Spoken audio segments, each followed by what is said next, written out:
It's Danielle here from the Teaching Entrepreneur Association, and today I wanted to give you my top tips for lesson planning. I know that some of you who are new to teaching struggle with getting the timing right with planning. How much planning do I need to do? How long should it take me to do a 2-hour session? Well, let me tell you, at the beginning, when you first set out teaching, it's going to take you longer than you think. But as time goes on, the beauty of it is that it'll get shorter and shorter and shorter because you'll get more experienced at it. And also you can use some of the planning that you've done for previous lessons and some of the ideas that you had for your new lessons. So I've come up with 9 points that I thought would support and help you. So the first thing we're going to look at is the message that you want to convey. So it's really important at the start when you're running a course or a session is what message exactly do I want to get across? What is it that I want my students to walk away knowing? Think about the most important bits. Break it down. What is it that you really need them to walk away with? Everything else around it can be airy-fairy stuff, but what is your main message? So number 2 is to translate what we've just talked about, the message you've got, into an aim for your course or for your session.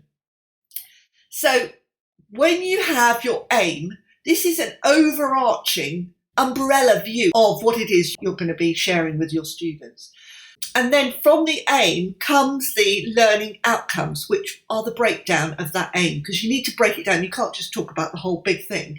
You've got to break it down into sections. And then from those learning outcomes, you'll come up with topics. So it breaks it down even further, makes it easier for you. Okay, so the next bit is to do the topics in a set-by-set order. What I mean by that is a structure that makes sense so that you're leading your students from one thing to the next thing to the next thing. And each section, each topic builds on the previous one. So that's number 3. Number 4 is to build on previous knowledge. That's really important. What you want to do is think about what do your students already know? So that's their entry level.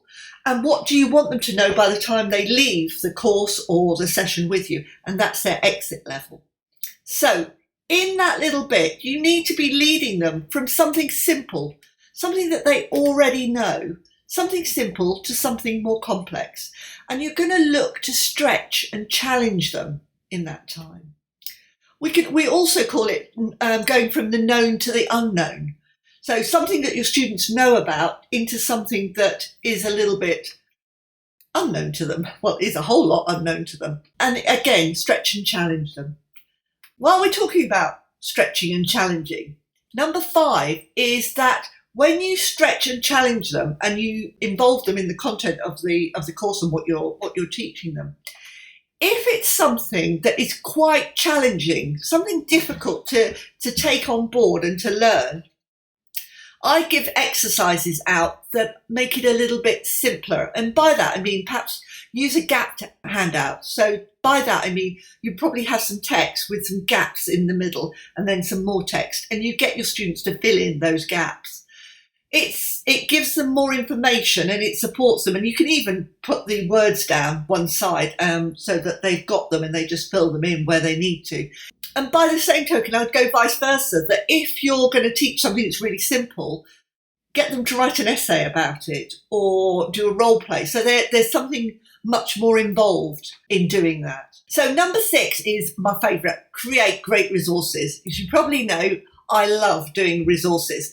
So there is a resource for this. So if you want to, it'll be in there somewhere. You'll be able to find it and download it. So think about your resources. Do them at different levels, different ability levels.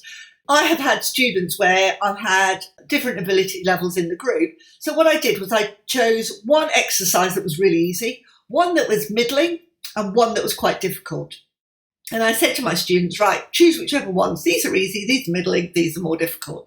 And every student, irrespective of their level, went for the easy ones and then moved on to the middle ones and then went on to the harder ones, which I found quite fascinating. But also you might do all of that in one exercise, for example. So you might start with something easy, getting more difficult again, in the same exercise. So everybody gets the same one. And they're then challenged, so depending on their ability level, they get challenged further and further down the exercise.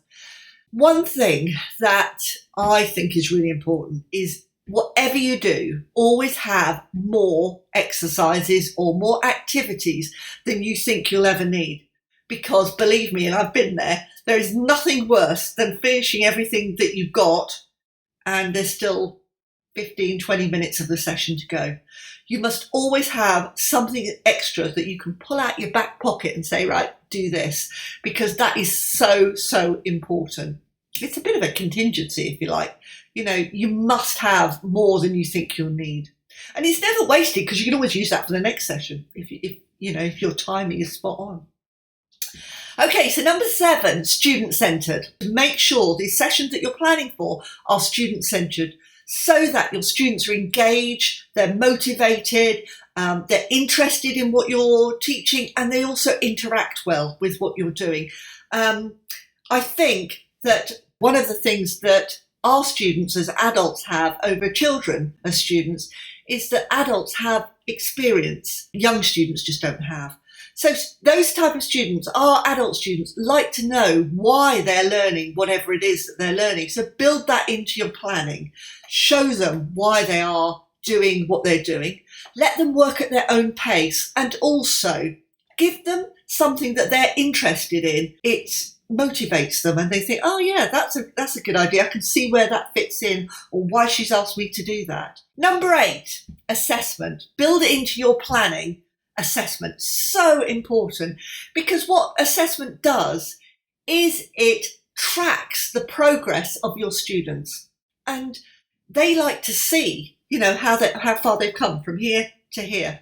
But also you need to know, right, to plan other lessons. Right, the students were here, they're now here, so what can I do to push them that little bit further in towards getting to their learning goals? And then finally, reflect and evaluate. Plan in to reflect and evaluate how well the course has gone. One of the things that I think teachers are quite poor at in some respects are finding the time and actually critically evaluating the session or course. You can ask yourself a few questions. How well did that go? Is there anything I would change? What would I do differently? What went wrong? What didn't go wrong? What went brilliantly? I know of a teacher who actually grades herself out of 10 every session, which I think is pretty brave, actually. I think that's pretty brave. But you can see where I'm coming from. Just don't forget to do it, because if you do it, it shouldn't be an if, it's when you do it, it will give you a really good backbone for the next session.